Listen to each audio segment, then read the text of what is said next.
आखिर कब तक तुम रट्टा मारते रहोगे और कितने क्वेश्चंस को रटोगे? जब तक तुम कुछ नया याद करोगे तब तक तुम पुराने वाली चीज को भूल जाओगे। जब तक तुम किसी 10 क्वेश्चन को याद करोगे तब तक पीछे वाले 2 से 3 क्वेश्चन को तुम भूल जाओगे। पढ़ाई का मतलब रट्टा मारना नहीं होता है, उसे समझना होता है। और जो कोई भी पढ़ाई को समझ लेता है उसे कभी रटने की जरूरत ही नहीं पड़ता है।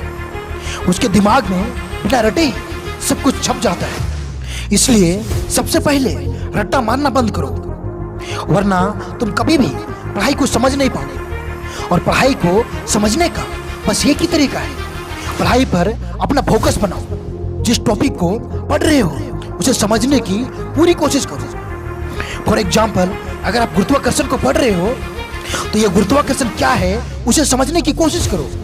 ये नहीं कि गुरुत्वाकर्षण क्या है बस इसका आंसर रट लो। नहीं, तुम जिस टॉपिक को पढ़ रहे हो उसमें ये देखो कि तुम आखिर पढ़ क्या रही हो, आखिर वो है क्या।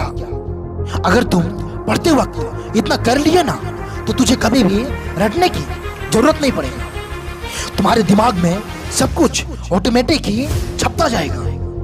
याद रखना, समझकर पढ़ना ही पढ़ाई करने का बेस्ट स्ट्रैटेजी है।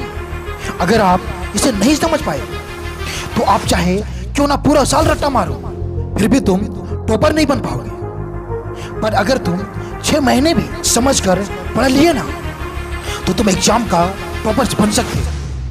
इसलिए पढ़ाई को समझना जरूरी है। इसलिए हर एक टॉपिक को समझकर पढ़ना शुरू करो, पढ़ाई तुम्हारे लिए आसान हो जाएगी। आज की वीडियो को यहीं पे समाप्त करता हूँ। अगर ये वीडियो तुम्हारे लिए यूजफुल रहा हो तो एक लाइक जरूर करना और चैनल को सब्सक्राइब कर लें।